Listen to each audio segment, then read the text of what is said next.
오늘 우리에게 주실 하나님의 말씀 찾아봅니다. 누가복음 15장 말씀입니다. 누가복음 15장 11절에서 32절, 조금 길지만 우리가 너무 잘 아는 탕자의 비유 이야기입니다. 함께 뜻을 생각하면서 교독하겠습니다. 15장 11절. 또 이르시되 어떤 사람에게 두 아들이 있는데 그 둘째가 아버지에게 말하되 아버지여 재산 중에서 내게 돌아올 본깃을 내게 주소서 하는지라. 아버지가 그 살림을 각각 나눠 주었더니 그 후 며칠이 안 되어 둘째 아들이 재물을 다 모아가지고 먼 나라에 가 거기서 허랑방탕하여 그 재산을 낭비하더니 다 없앤 후 그 나라에 크게 흉년이 들어 그가 비로소 궁핍한지라. 가서 그 나라 백성 중 한 사람에게 붙여 사니 그가 그를 들로 보내어 돼지를 치게 하였는데 그가 돼지 먹는 쥐엄 열매로 배를 채우고자 하되 주는 자가 없는지라. 이에 스스로 돌이켜 이르되 내 아버지에게는 양식이 풍족한 품꾼이 얼마나 많은가. 나는 여기서 주려 죽는구나. 내가 일어나 아버지께 가서 이르기를 아버지 내가 하늘과 아버지께 죄를 지었사오니 지금부터는 아버지의 아들이라 일컬음을 감당하지 못하겠나이다. 나를 품꾼의 하나로 보소서 하리라 하고 이에 일어나서 아버지께로 돌아가니라. 아직도 거리가 먼데 아버지가 그를 보고 측은히 여겨 달려가 목을 안고 입을 맞추니 아들이 이르되 아버지 내가 하늘과 아버지께 죄를 지었사오니 지금부터는 아버지의 아들이라 일컬음을 감당하지 못하겠나이다 하나 아버지는 종들에게 이르되 제일 좋은 옷을 내어다가 입히고 손에 가락지를 끼우고 발에 신을 신기라. 그리고 살찐 송아지를 끌어다가 잡으라. 우리가 먹고 즐기자.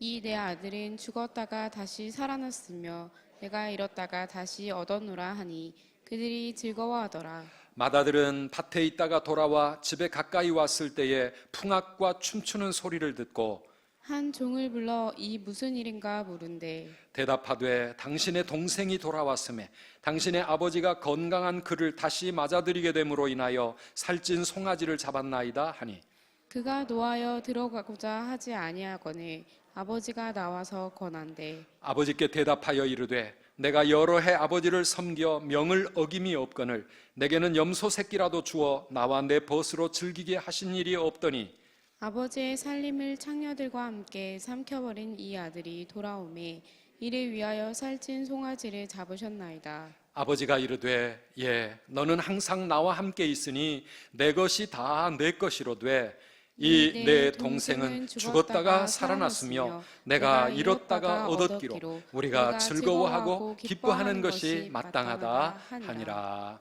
아멘. 아멘. 우리 한국에는 참 특별한 날들이 많은 것 같습니다. 어린이날, 어버이날 이런 것 말고도 여러분 3월 3일은 무슨 날? 삼겹살 데이. 잘 아시죠? 예. 11월 11일은 빼빼로 데이. 5월 2일은 무슨 날인지 아십니까? 오이 먹는 날이래요. 오이 데이래요. 오이 데이. 그거는 올해 제가 처음 알았어요. 참 이런저런 날들이 많아요. 4월 14일은요 블랙데이라고 합니다. 그날은 무슨 날이냐 하면 2월 14일 발렌타인스데이, 3월 14일 화이트데이를 거쳐도 아무도 내게 초콜릿도 안 갖다 주고 사랑한다는 고백도 못 받은 그런 사람들이 4월 14일 날은 검정색 옷을 입고 짜장면을 먹으며 이 블랙데이라고 그렇게 한다고 하네요. 참 재밌죠. 내일은 우리 5월 셋째 월요일은 성인의 날입니다. 그런가 하면 이번 주에 5월 21일은 부부의 날이라고 합니다. 20일 둘이 하나가 되는 날이라고 부부의 날이라 그래요. 그래 가만히 들어보니까 그러면 12일은 뭐지? 하나가 둘이 되는 이혼의 날인가? 그런 생각도 해보게 됩니다. 어쨌든 이 5월은 가정의 달입니다. 우리 선두교회는 5월 가정의 달에 고넬료 가정 세우기 운동을 지금 펼치고 있습니다. 우리 가정마다 우리 가족들이 우리 고넬료 프로젝트를 시작을 하자. 우리 가정을 정말 온 가족이 하나님을 함께 경외하고 천국의 그 사랑과 행복을 누리는 천국 가정으로 우리 가정을 그렇게 든든히 세워가는 운동을 여러분 가정마다 좀 일으켜 주시면 좋겠어요. 코로나 때문에 참 얼마나 힘든 시간들을 보내고 있습니까? 오늘은 또 우리 접촉 감염을 피하기 위해서 이 일회용 장갑까지 끼고 예배를 드리시는데요.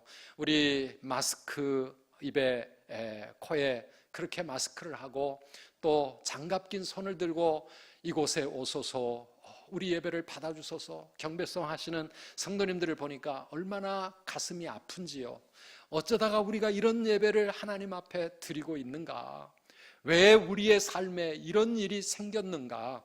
우리를 돌아봅니다. 하나님께서 우리에게 주신 이 특별한 시간들을 통해 이 힘든 고난의 시간들이 헛되지 않았으면 좋겠어요. 그냥 고생만 실컷 하고 넘어가고 옛날로 다시 돌아가는 게 아니라 이 코로나를 통해 하나님께서 우리들에게 깨우쳐 주시는 하나님의 그 뜻이 뭔가, 특별히 예수 믿는 우리들에게 우리 하나님은 무슨 말씀을 하시는가, 그 중에 하나가 바로 우리의 가정을 하나님 앞에 다시 천국 가정으로 세워가는 일입니다. 우리의 가정 신앙을 회복하는 일입니다. 우리의 자녀들을 든든한 믿음의 사람들로 신앙의 바통을 확실하게 이어주는 그러한 이 가정의 달이 되어야 되지 않겠습니까? 코로나 때문에 가족들이 함께 있는 시간이 더 많아지고 우리 아이들도 학교에도 못 가고 있는데 그 시간 동안 그냥 전쟁만 치르고 더 상처받고 힘든 것으로 끝내면 얼마나 억울합니까? 오히려 코로나가 우리에게 준 이 가족들의 시간들을 통해 우리의 가정이 어떻게 정말 행복하고 건강한 가정으로 다시 세워질 수 있을까? 그동안에 돌아보지 못했던 가족들을 돌아보고 가정의 신앙을 챙기는 그런 뜻깊은 가정의 달 꼭 보내시기를 축복합니다. 오늘 우리가 읽은 이 말씀은 너무나 잘 아는 탕자의 비유입니다. 하나님 아버지를 떠나서 내 마음대로 탕자 인생을 살아가는 그런 우리 인간들, 우리들 그렇게 살면서 실패하고 절망하고 비참한 자리까지 떨어졌지만은 그 고난을 통해서 하나님 아버지를 기억하고 아버지께 다시 돌아올 때 우리 하늘 아버지께서는 우리의 모든 것을 다 용서해 주시고 그리고 우리를 다시 맞아주셔서 우리를 가장 존귀하고 영광스러운 보배로운 하나님의 자녀로 우리의 삶을 회복시켜 주시고 구원해 주시는 이 놀라운 하나님 아버지의 사랑의 이야기가 오늘 예수님의 비유 말씀을 통해서 우리에게 주어져 있습니다. 그런데요, 저는 이번 가정의 달에 이 말씀을 다시 한번 읽으면서 이것은 하나님 아버지의 사랑에 대한 그런 예수님의 비유로 끝나지 않고 바로 이 세상을 살아가고 있는 우리 가정들의 이야기가 아닌가, 그런 생각을 하게 되었습니다. 여기 가정을 가만히 생각해 보세요. 이 가정 어떤 가정입니까? 아버지가 두 아들과 함께 살고 있습니다. 가만 보니까 어머니가 전혀 없습니다. 재산은 많이 있는 것 같은데 뭔가 부족함이 있고 문제가 있는 그런 가슴 아픈 가정이구나, 그런 생각을 하게 됩니다. 아주 개성이 강한 둘째 아들 이야기가 탕자로 나오게 됩니다. 아버지의 집에 있는 게 싫고 아버지 간섭받는 것도 싫어서 아버지 유산을 나에게 좀 먼저 주세요. 아니, 아버지 멀쩡히 살아계시는데 아버지 돌아가신 후에 받게 될 유산을 지금 미리 달라는 겁니다. 아버지가 얼마나 말렸겠습니까마는 이 아들은 결국 자기 몫의 재산을 가지고 먼 나라로 도망갑니다. 가출하는 것이죠. 얼마나 아버지의 가슴에 대못을 박아놓고 불순종의 그 모습으로 아버지를 떠나간 이 둘째 아들. 그런가 하면은요, 첫째 아들, 이 큰 아들은요, 겉으로 보기에는 성실하게 아버지 집에서 아버지 모시고 열심히 일하고 있습니다. 아무 문제가 없는 것 같아요. 그런데 오늘 그 가슴 속에 분노와 원망과 큰 상처, 아버지에게 정말 말할 수 없는 그런 분노를 품고 살아가고 있는 것을 보게 되어집니다. 이런 가정을 이끌어가는 아버지의 마음은 또 어떨까요? 아버지의 마음에 얼마나 많은 상처와 아픔이 있고 아버지가 얼마나 힘든 그러한 삶을 살아가고 있을까? 그런 생각을 해보니까 이 가정의 모습이 바로 이 세상에 있는 우리 가정의 현실이 아니겠는가? 우리 성도들의 가정도 얼마든지 이런 가정일 수 있지 않을까? 바로 우리들의 이야기라고 하는 그런 생각을 하게 됩니다. 부족함이 있고 갈등이 있습니다. 불순종이 있고 심지어는 가출까지 있습니다. 불평, 원망, 상처와 아픔과 분노가 가족들 안에 그렇게 꿈틀거리고 있습니다. 어떻게 이런 가정이 다시 회복될 수 있을까? 우리가 우리의 가정을 어떻게 천국 가정으로 만들 수 있을까요? 여러분, 사랑해서 결혼하면 자동으로 행복해집니까? 자녀들이 태어났다고 그냥 막 기쁨이 넘칩니까? 그게 저절로 되는 게 아니라고 하는 것입니다. 가정은 어떻게 보면 영적인 전쟁터와 같은 곳입니다. 끊임없는 사탄의 공격과 유혹이 있고 그 가운데 있는 우리는 너무나도 연약한 존재임을 우리는 고백할 수밖에 없습니다. 에덴 동산에서부터요, 인류의 첫 가정 아담과 하와의 가정에서부터요, 그 가정에 이는 내 뼈 중에 뼈요 살 중에 살이요 하면서 멋진 사랑의 고백으로 맺어진 그 부부에게도 사탄이 찾아옵니다. 그래서 그 가정을 공격하고 유혹합니다. 그러다 보니 가정이 죄에 휩싸이게 되고 서로 비난하고 원망과 상처를 안고 살아갑니다. 심지어는 형이 동생을 죽이기까지 하는 그런 끔찍한 가정으로 그렇게 바뀌어지고 마는 것입니다. 그렇다고 해서 우리의 가정은 그렇게 정말 부정적이고 전쟁만 하고 있는 것인가? 또 그렇지 않습니다. 우리의 가정이 얼마나 소중한 하나님의 축복입니까? 가정을 통해서 우리는 참 사랑이 무엇인가를 부모님을 통해 배웁니다. 그리고 하나님 아버지의 마음을 우리 믿는 사람들은 가정에서 깨닫게 됩니다. 이 가정을 통해 내 욕심, 내 고집, 내 이기심 이런 거 다 내려놓고 어떻게 서로 사랑으로 하나가 될 수 있는가를 거기서 훈련받고 배웁니다. 천국 백성으로 어떻게 살아야 할지를 가정에서부터 우리가 빚어져 가는 것입니다. 사랑하는 성도 여러분, 우리의 가정이 정말 하나님이 원하셨던 그런 아름답고 행복한 가정으로 그렇게 든든히 세워져 나가는 그런 이 가정의 달 다 되시기를 주님의 이름으로 축복합니다. 그러기 위해서 우리가 기억해야 될 것, 가정을 이야기하면 언제나 뺄 수 없는 반복되는 이야기, 우리를 변화시키고 우리를 행복하게 만드는 것은 사랑이라고 하는 것입니다. 무엇이라고요? 사랑입니다. 지난주에 이어 계속 같은 말씀 드립니다. 이 세상에서 하나님의 사랑을 가장 잘 보여주고 가장 가깝게 느낄 수 있게 하는 곳이 바로 가정입니다. 거기에 어머니의 사랑, 아버지의 사랑이 있고 가족들 간의 무조건적인 사랑이 있는 것입니다. 그런데요, 이 땅에서는 아버지의 사랑, 부모님의 사랑이 아무리 깊고 끝이 없다 할지라도 세상의 모든 것을 다 해결해 줄 수는 없는 것 같습니다. 오늘 이 성경 이야기에 나오는 아버지가 얼마나 참 사랑의 아버지입니까? 그런데도요, 자유와 독립을 원해서 자기 욕심을 가지고 가출하는 이 아들을 막아주지 못합니다. 그 아들의 불순종을 해결하지 못합니다.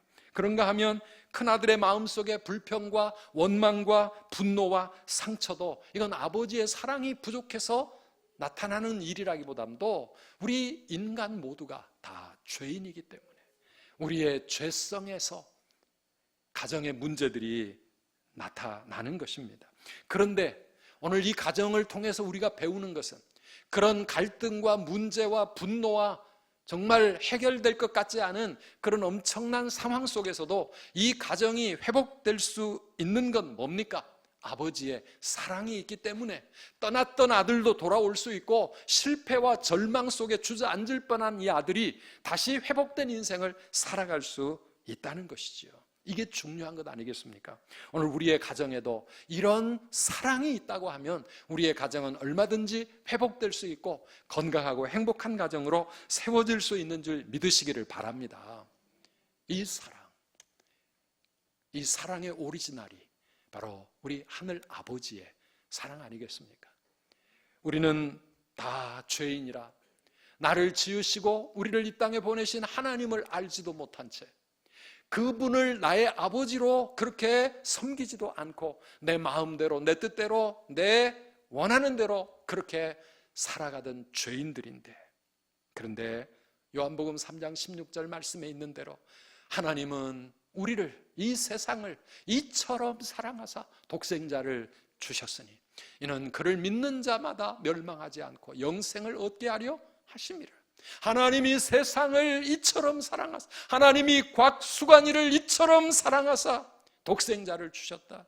여러분들의 이름이 그 안에 들어있지 않겠습니까? 하나님께서 우리 한 사람 한 사람을 이처럼 사랑하사 독생자를 주심으로 우리의 모든 죄와 우리의 이 못난 고집과 부족함을 다 해결해 주시고 다 용서하시고, 그리고 다시 하나님의 존귀하고 영광스러운 보배로운 자녀로 우리를 회복시켜 주시는 구원의 역사를 이루어 주신 줄 믿습니다.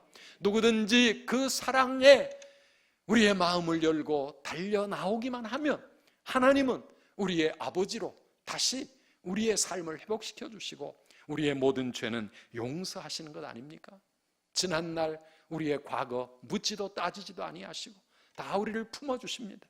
사랑하는 여러분, 참 사랑의 핵심은 용서입니다. 용서입니다.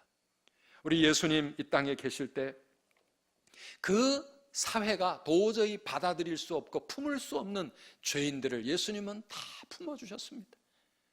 매국노 세리들도 예수님은 제자 삼으셨고, 그리고 창녀와 같은 그런 정말 버림받을 수밖에 없는 인생도 예수님은 다 용서해 주시고, 가늠하다 현장에 잡힌 여인도 예수님은 다시 품어주시고, 삭개오처럼 그렇게 사람들에게 왕따로 다 버림받을 수밖에 없는 그런 사람들 다 우리 주님은 사랑으로 품어주셨습니다.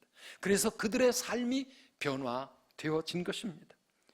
예수님의 수제자면서도 예수님과 함께 자기는 죽기도 불사하겠다고 큰소리쳤던 베드로, 한 여종의 말에도 가슴이 떨려가지고 예수님 모른다, 나는 저 사람과 아무 상관없다고 그렇게 부인하고 예수님 저주하고 맹세까지 했던 베드로라도 예수님이 다 사랑으로 품으시니까 그의 인생, 그의 신앙 다 회복되고 주님을 위해 위대하게 쓰임받는 사람이 되지 않습니까? 하나님과 정반대의 길 달려가면서 예수 믿는 사람 잡아 핍박하고 죽이던 사울과 같은 그런 청년도 우리 주님이 품어주시니까 사울이 바울로 바뀌고 주님을 위해서 인생을 드릴 수 있는 멋진 사도 바울로 그렇게 변화된 것 아니겠습니까? 사랑하는 성도 여러분, 이 놀라운 이 사랑, 이 무조건적인 그 사랑, 모든 것을 용서하고 품어주는 이 사랑, 그 사랑이 사람을 변화시키고 우리의 자녀들을 변화시키고 가정을 변화시키는 줄 믿으시기를 바랍니다.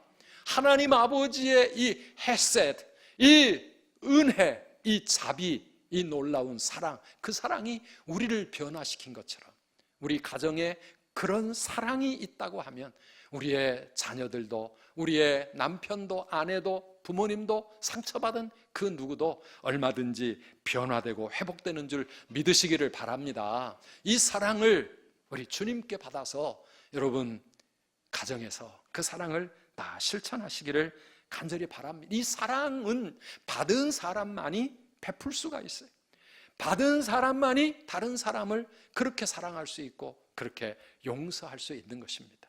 오늘 여기 계신 모든 분들이 우리 하나님의 그 크신 사랑, 놀라운 사랑 다 받고 누리고 계시는 줄 믿습니다. 그런데 우리의 가정을 무너뜨리는 것들이 있어요. 그게 도대체 뭡니까? 첫째는요, 욕심입니다. 사람의 욕심, 특별히 여기 둘째 아들을 통해서 우리에게 보여주는 이 욕심에 빠지면 아버지의 사랑도 사랑으로 안 받아들여집니다. 욕심이 생기니까 아버지의 말씀이 간섭이 되고 자기를 억압하는 구속이 되고, 그래서 아버지의 사랑도 싫다, 가정을 뛰쳐나가게 만듭니다. 내 힘으로 나는 멋진 인생 살아갈 수 있어, 무엇이든지 나는 성공할 수 있어, 이 아버지의 유산 가지면 내가 얼마든지 더 행복할 수 있어, 그러면서 세상으로 달려나갔지만 세상이 그렇게 만만치가 않지 않습니까? 그런가 하면 우리는 그렇게 지혜롭지도 그렇게 능력 있지도 못합니다. 결국 이 둘째 아들 그 모든 재산 다 날려버리고 허랑방탕하게 살다가 그 땅에 큰 흉년까지 겹쳐가지고 인생 비참하게 되었습니다. 우리 주일학교 친구들, 이 둘째 아들 탕자가 무엇 하는 인생으로 바뀌어집니까? 우리 친구들 자고 있나요? 네, 돼지를 치는 사람이 되었습니다. 유대인들은요, 돼지를 제일 싫어합니다. 가장 부정한 짐승이고요. 돼지를 치는 사람이 됐다는 것은 이거는 완전히 인생 망했다고 하는 그런 의미가 있습니다. 그렇게 모든 것 다 끝나버린 것 같아요. 절망입니다. 실패입니다. 그런데 사랑하는 여러분, 그런 탕자가 제일 잘한 거 하나 있습니다. 그게 뭡니까? 아버지의 사랑을 기억했다는 것입니다. 아버지의 집을 생각했다는 것입니다.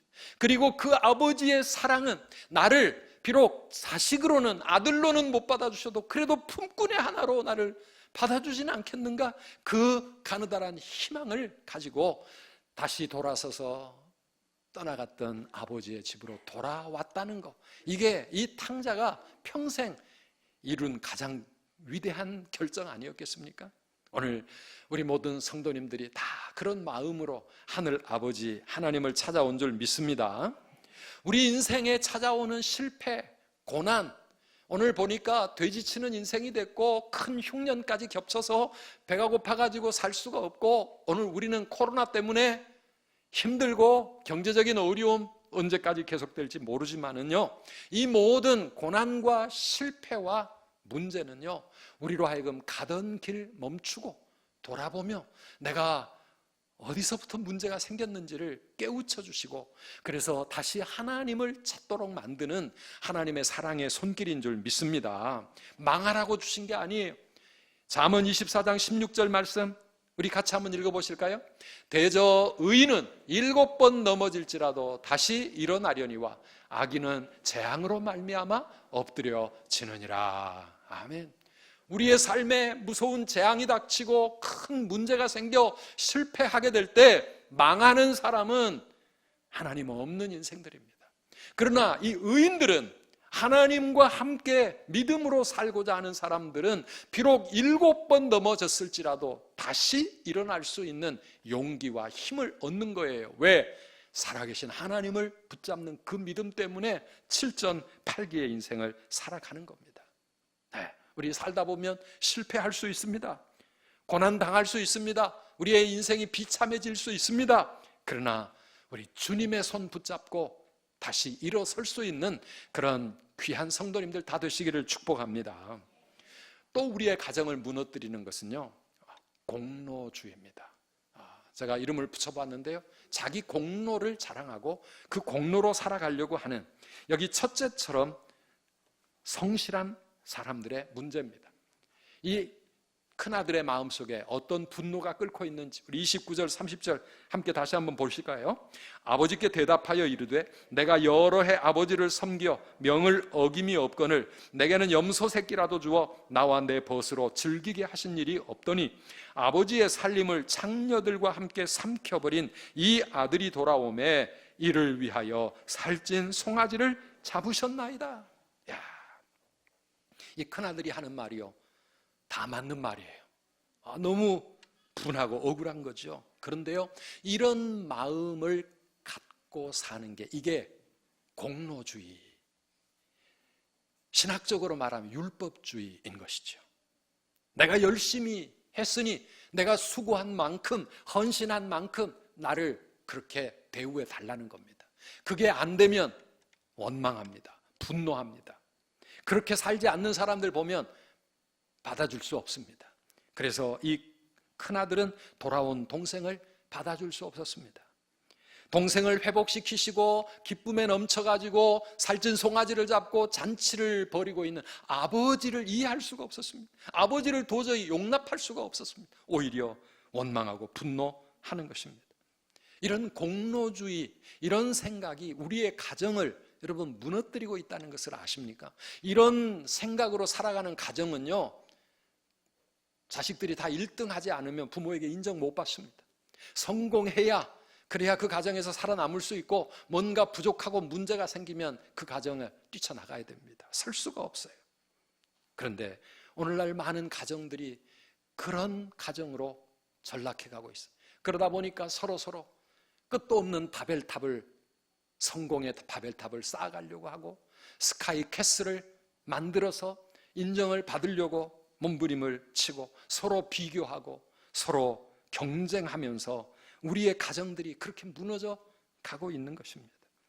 내가 수고한 만큼 나에게 뭔가 결과가 주어지지 않으면 분노합니다. 불평합니다. 원망합니다. 이런 가정에는 사랑이 없습니다. 이런 가정은 행복할 수 없습니다. 이런 가정은 아버지의 마음을 이해할 수 없습니다. 거기는 은혜, 사랑, 이런 것이 자리 잡지 못하기 때문입니다. 사랑하는 여러분, 세상은 그럴 수 있어요. 이 세상은 그렇게 치열하게, 직장에서는 그렇게 경쟁하며 살 수밖에 없을지 몰라요. 심지어 학교조차도 그렇게 가고 있을지 모르지만, 그러나 우리의 가정은 그런 곳이 아닙니다. 우리의 가정은 그렇게 가서는 안 되는 것입니다. 가정은요, 세상에서 비록 실패했을지라도, 다 모든 것이 끝난 것 같을지라도 가정에 돌아와 안길 수 있는 넉넉한 사랑과 은혜가 있는 곳, 그곳이 우리의 가정 되시기를 축원합니다. 비록 무능하고 부족함이 많아도, 심지어 육신에 장애가 있고 뭘 제대로 못하는 그런 가족이라도 끝까지 사랑으로 품어줄 수 있는 곳, 그곳이 우리의 가정이어야 되지 않겠습니까? 세상은 거칠고 경쟁하고 약육강식의 그런 인생을 살아가지만은, 그러나 가정만은 내 모습 이대로 우리를 서로 받아주고 사랑해주고 품어주고, 그러고 위로하고 격려할 수 있는 곳, 그곳이 바로 오늘 우리가 살아가는 우리 성도들의 가정이 되시기를 간절히 바랍니다. 서로를 끝까지 지켜줘야 하는 곳입니다. 그런 가정을 우리가 어떻게 세워갈 수 있을까? 지금 상처받고 서로 간의 긴장 속에 살아가는 우리의 가정들이 어떻게 다시 회복될 수 있을까요? 마지막으로 드리고 싶은 말씀은 사랑과 신앙을 소통하시기를 바랍니다. 사랑과 신앙을 소통해야 합니다. 여기 집을 떠난 이 탕자, 가출한 아들이나 집 안에 살고 있지만 탕자와 다름이 없는 이 큰 아들이나 아버지와 좀 더 충분한 소통이 이루어졌다면 이 가정은 좀 달라지지 않았을까? 가출할 필요도 없었고, 이 큰아들의 마음에 이런 분노가 쌓일 필요도 없었을 것입니다. 소통이 없으면 문제가 일어날 수밖에 없습니다. 우리 한국의 가정들, 소통이 너무나 메말랐습니다. 부모와 자식 간에 다 너무 바빠가지고, 너무 바빠서 대화할 시간이 없습니다. 그러다 보니까 평소 소통이 부족하다 보니 어쩌다가 함께 있는 시간이 좀 주어지면 서로 불편합니다. 그리고 어떻게 대화해야 될지 모릅니다. 우리 아이들은 그냥 자기 방에 들어가서 문 닫고 게임을 하든지 공부를 하든지, 부모들은 그냥 텔레비전 앞에 앉아서 그냥 그렇게 시간을 보내고 있지 않습니까? 나이가 들수록 세대 차이가 점점 더 벌어지는 것 같고, 그래서 대화가 끊기니까 서로 알지를 못합니다.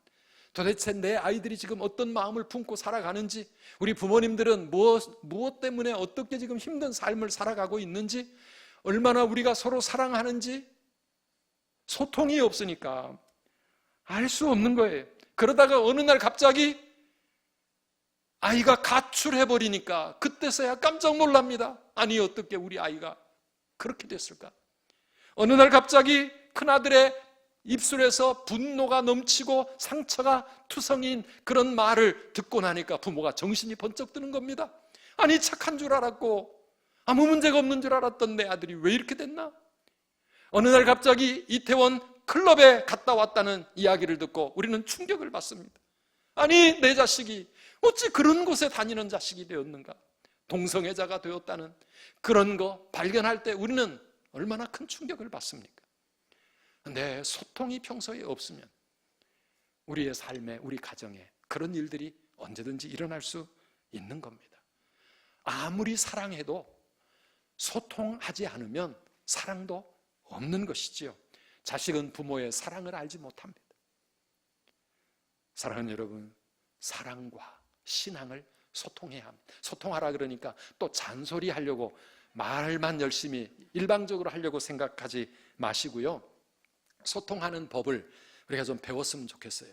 우리 이 세상에서 가장 그 일에 잘하는 사람들이 유태인들입니다. 유태인들의 자녀 교육법에 대한 책들 참 많이 나와 있는데요. 얼마 전에 나온 책 부모라면 놓쳐서는 안 될 유대인 교육법. 우리 자녀를 양육하고 있거나 아이들이 컸는데 가정에 문제가 많다, 그런 부모님들 한번 꼭 좀 읽어보시면 좋을 것 같아요. 이 유대인들은 세계 인구의 0.3%도 안 됩니다. 그런데 노벨상 수상자들의 30% 이상이 유태인들입니다. 우리가 늘 이 사회를, 세상을 이끌어가는 정치, 경제, 과학, 의학, 그리고 학문의 또 모든 분야의 세상을 이끌어가는 그 리더들은 대부분 사실 유태인들입니다. 어쩌다가 그 유태인들은 그렇게 자녀들을 잘 가르쳤을까요? 나라 없는 백성이 돼가지고 2000년을 나라 없이 떠돌이 생활을 하고 다른 나라에 살면서 온갖 구박과 고난을 그렇게 당하면서도 어떻게 그 삶 속에서 자식들을 그렇게 든든히 세워가느냐 하는 것입니다. 유태인들의 유명한 교육 방법, 하브루타라고 하는 교육 방법, 혹시 여러분들 들어보셨나요? 하브루타. 이 하브루타는 우리 젊은 부모님들은 다 알고 계시겠죠? 끊임없는 소통 교육법입니다. 자녀들과 소통하는 겁니다. 소통도 일방적인 주입식이 아니라 질문을 던집니다. 그래서 아이의 마음에 있는 것들을 끌어내게 합니다. 무슨 생각을 하고 있는지, 왜 그렇게 생각하는지, 지금 어떤지 계속해서 아이들로 하여금 마음에 있는 생각들을 밖으로 표현하게 만들어 자기의 입장, 자기 의견 계속 얘기하게 만들고 끊임없는 토론을 가지고 아이들로 하여금 스스로 올바른 게 뭔지, 내가 어떻게 살아야 할지 이런 것들을 스스로 깨닫게 만드는 거예요. 신앙과 성경을 가르칠 때에도 이 하브루타 방법으로 그들은 자녀들을 가르칩니다. 계속 질문 던지는 거예요. 여러분 가만 생각해 보세요. 우리는 아이들에게 어떻게 가르칩니까? 우리 하나님 잘 믿어야 돼. 예배 잘 드려야 돼. 그렇게 하면 아이들이 하나님 잘 믿고 예배 잘 드릴 줄 알아요. 근데요, 부모가 하는 말, 부모 아니나 스승도 마찬가지입니다. 일방적으로 듣는 말은 한 귀로 들어왔다가 한 귀로 나갑니다. 자기 게 아닙니다. 그런데 어떻게 유태인들은 가르칩니까? 우리가 왜 하나님을 사랑해야 될까? 하나님은 어떤 분이실까? 하나님을 사랑한다는 게 뭘까? 예배가 왜 중요할까? 예배를 잘 드리는 게 그게 뭘까? 끊임없이 아이들에게 질문을 던져서 아이들로 하여금 생각하게 만들고 얘기하게 만들고, 그런 과정을 통해서 하나님을 정말 사랑해야 되겠구나, 예배 정말 우리의 인생에 소중한 것이로구나 스스로 깨닫게 되면 그게 자기의 것이 되는 거거든. 그리고 그렇게 살아갈 힘을 얻을 수 있는 것입니다. 우리가 잘 아는 대로 유태인들은 신명기 6장에 나오는 쉐마의 말씀을 붙잡고 살아갑니다. 우리 4절부터 9절까지 다시 한번 우리 같이 읽어보실까요? 이스라엘아 들으라, 우리 하나님 여호와는 오직 유일한 여호와시니 너는 마음을 다하고 뜻을 다하고 힘을 다하여 내 하나님 여호와를 사랑하라. 오늘 내가 내게 명하는 이 말씀을 너는 마음에 새기고. 여기까지는요, 우리 각자가 하나님을 어떻게 마음을 다해 진정으로 사랑하며 살아갈까, 그 말씀을 어떻게 내 마음에 새기고 그 말씀 따라 순종하며 살아갈까, 이거 우리 각자가 하나님 앞에서 감당해야 될 부분이고요. 그 다음에 7절부터는 우리의 자녀들을 어떻게 세워야 할까? 7절부터 같이 봅니다. 내 자녀에게 부지런히 가르치며 집에 앉았을 때에든지 길을 갈 때에든지 누워있을 때에든지 일어날 때에든지 이 말씀을 강론할 것이며 너는 또 그것을 내 손목에 매어 기호를 삼으며 내 미간에 붙여 표로 삼고 또 내 집 문설주와 바깥 문에 기록할지니라. 아멘. 부지런히 가르치고 열심히 강론하라 그랬어요. 근데 이 말씀이 일방적으로 그냥 주입식으로 그렇게 얘기만 하라 잔소리처럼 그게 아닙니다. 유태인들은 어떻게 하면 하나님께서는 온 방법 모든 상황을 다 총동원해서 우리의 자녀들에게 신앙을 심어주라고 그랬는데 어떻게 그것을 잘 가르칠 수 있을까? 그래가지고 개발해내는 게 이 하브루타 질문, 대화의 소통의 교육인 것이죠. 어릴 때부터 이 훈련을 계속 받으며 큽니다. 우리는요, 부모님들이 아이들 젖 먹일 때는 계속 말을 걸어요. 말을 거는데 그 다음에 조금 아이들이 말하고 생각할 수 있을 때쯤 되면 대화가 끊깁니다. 그 다음에는 알아서 놀게. 부모는 바쁘니까. 그렇게 가는데요, 그게 문제죠. 우리 아이들은 대학 입학할 때까지 달달달달 암송하면서 어쨌든 좋은 대학 들어가려고 다 주입식 교육으로 암송 중심으로 합니다. 그런데 이 사람들은 계속 질문을 던지고 생각하게 만들고 스스로 찾아가게 만들고 이러니까 얼마나 창의적인 그런 아이디어와 그리고 자기 자신의 의견을 잘 정리하고 표현하는 법이 얼마나 탁월한지 대학 들어가면 게임이 안 되는 거예요. 경쟁이 안 돼요. 그래서 이 사람들은 탁월해지는 겁니다. 놀 거 다 놀고 안식일 다 지키면서도 세상을 움직이는 그런 탁월한 사람들이 되어지는데요. 신앙도 그렇게 우리가 가르치는 법을 배워가면 좋겠습니다. 그런데 오늘 이 신명기 6장에서 우리가 붙잡아야 될 또 하나의 중요한 교훈이 있어요. 하나님을 사랑하는 법, 말씀을 붙잡고 사는 거, 이거 누가 가르치라고요? 부모들이요. 내 자녀를 부지런히 가르쳐라. 부모가 자녀들을 이렇게 신앙으로 세워주라고 하나님은 말씀하고 있습니다. 교사들에게 맡기지 말고 교회에 떠넘기지 말고 가정에서 부모들이요 자녀를 너의 제자로 삼으라는 거예요. 자녀들의 신앙, 부모인 네가 세워주라는 겁니다. 얼마나 우리에게 도전이 되는 말씀입니까? 우리 한번 마음속에 새겨봅시다. 내 자녀의 신앙은 내가 세운다. 내 자녀의 신앙은 내가 세운다. 우리 가족의 신앙은 내가 세운다. 아멘이십니까? 이거 우리가 해야 될 일이더라 하는 것입니다. 우리 교회 코로나 때문에 교육부서의 모임이 지금 3달째 모임을 못 갖고 있습니다. 겨우 이렇게 예배만 드리고 가고 있습니다.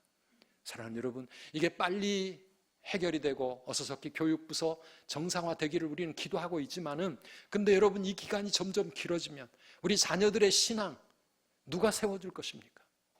부모인 우리가 우리의 자녀들의 신앙을 세우기 위해서 가정을 다시 돌아보고 하나님 앞에서 우리의 책임을 사명을 붙잡는 기회로 삼으면 정말 좋겠어요. 이 코로나 때문에 그동안 잃어버렸던 우리 부모의 책임과 사명, 교회에만 맡기고 학교에만 떠넘겨 놨던 그거를 이제는 우리 가정이 챙겨야 되겠다고 하는 것이죠. 우리 금요일 저녁에 유대인들은 안식일 가족 예배를 드린다 그랬잖아요. 우리 교회도 금요 기도회를 하지 않기로 한 것은 그날 가정을 좀 세우라는 거예요. 가정의 자녀들에게 신앙의 바통을 이어주는 그러한 시간들을 가지라는 거죠. 금요일 날 목장 모임을 좀 더 충실하게 하기 원하는 그런 분들은 토요일 저녁을 가정, 자녀들과 함께 가정신앙을 세우는 날로 그렇게 만들면 좋겠어요. 제가 이 가정 쉐마 운동, 가정을 믿음으로 자녀들을 세우는 거 가만히 보니까요, 저희 교회 우리 부목사님 가운데서 한 분이 그 일을 너무 잘하고 계시는 가정이 있어서 제가 잠깐 좀 허락을 받고 여러분들에게 좀 소개를 하고 싶어요. 그 목사님 가정은 토요일 저녁 9시는 가정 기도회로 온 가족이 모이는 시간입니다. 이거 오렌지 예배 말고 토요일 저녁 9시. 그 아이들이 주일 예배 잘 참석합니다. 아까 3부 예배 드리고 갔어요. 주일 학교도 열심히 참여하고 정말 믿음으로 잘 크고 있어요. 그런데도 아빠가 보니까 우리 아이들이 이렇게 교회 그냥 예배 참석하고 주일 학교 참석한다고 이 믿음이 바로 세워질 수 있겠는가? 부모인 내가 무엇을 해야 될까? 기도하다가 가정 기도회를 만든 거예요. 토요일 밤 9시는 가족이 함께 모여서 내일 주일 예배를 준비하는 날이다. 주일 예배 때 하나님 주실 말씀을, 목사님이니까 주보가 토요일 날 이미 다 있잖아요. 내일 말씀을 가족들이 함께 나눠 읽고 이 말씀을 통해서 목사님을 통해 하나님께서 어떤 말씀을 주실까 사모하면서 예배를 준비하는 거예요.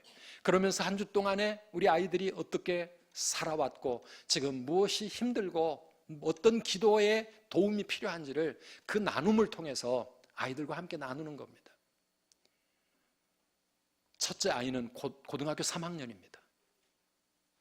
고3이 올해 얼마나 지금 스트레스를 받고 있어요. 대학 준비해야 되는데 학교도 못 가고. 그런데 고3 첫 아이부터 초등학교 2학년 넷째 아이까지 누구 가정인지 아시겠죠? 아이들이 4명이나 되는 가정 있어요. 이 네 자녀들을 붙잡고 가족들이 함께 기도회를 하고 나눔을 갖습니다.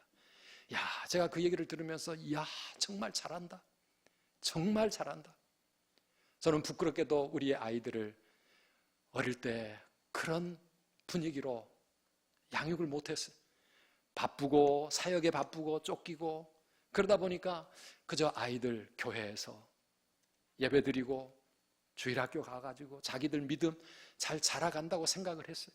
그런데 돌아보면 정말 너무 후회스러운 그런 시간들입니다. 사랑하는 우리 성도 여러분, 지금 우리 자녀들이 어릴수록 좋습니다.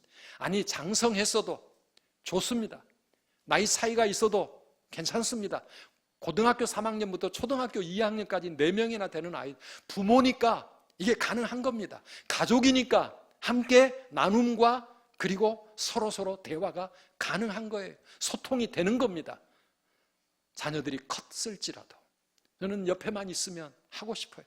제 아이들 미국에 있지만 거의 매일 전화 통화를 하면서 대화는 하지만 얼굴을 보면서 일주일에 한 번이라도 좋으니까, 1시간이라도 좋으니까 직접 옆에 자녀들과 마주보며 대화를 나눌 수 있다면 우리 부모의 사랑을 자녀들에게 확실하게 보여줄 수 있을 텐데, 우리가 얼마나 너희들을 사랑하는지, 너희들이 힘들고 어려운 세상에서 그래도 부모의 사랑을 믿고 담대하게 살아가거라, 우리가 그렇게 보여줄 수 있잖아요. 그리고 신앙을 세워줄 수 있잖아요. 그냥 앉아서 같이 예배만 드린다고 믿음이 저절로 자라가겠습니까? 말씀을 심어주고 아이들의 눈높이에 맞추어서 삶에 적용해주고 그 믿음의 바통을, 부모의 신앙을 확실하게 자녀들에게 전해줄 수 있는 그 소중한 시간들, 사랑하는 우리 성도 여러분, 우리의 가정을 그렇게 만들어 보시지 않겠습니까?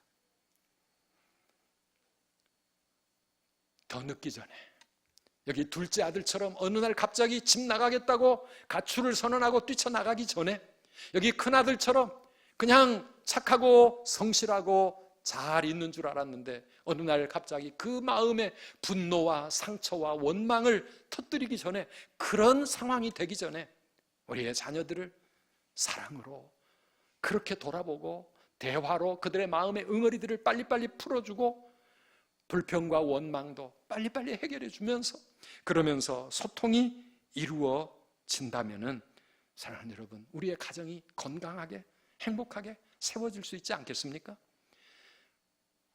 예배를 드려도 형식적인 예배, 그냥 찬송 하나 부르고 성경 한 장 읽고 돌아가며 기도하고 끝, 그게 아니고 아이들의 마음의 생각과 아이들 자신의 신앙의 현주소를 끄집어 내놓게 하고, 그리고 대화하고, 그러면서 그 아이들을 사랑하는 것을 부모들이 충분히 보여주는 그런 시간들이 필요합니다.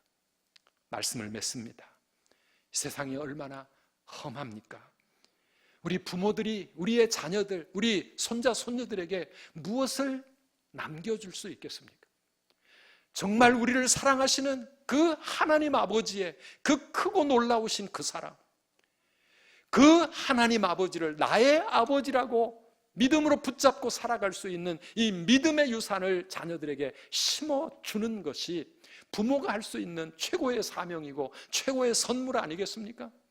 우리 아이들이 하나님의 그 사랑으로 영원한 구원을 누릴 뿐만 아니라 이 힘들고 험한 세상을 살아가면서 능력의 하나님, 나를 사랑하시는 그 하나님이 나와 함께 있구나, 그 하나님이 나의 힘이 되시고 언제나 나를 도와주시는, 나의 도움이 되시는, 반석이 되시는, 피난처가 되시는 나의 아버지가 되신다는 그 고백을 하면서 살아갈 수 있다고 하면 이 세상 모든 것을 능히 이기고 갈 수 있지 않겠습니까?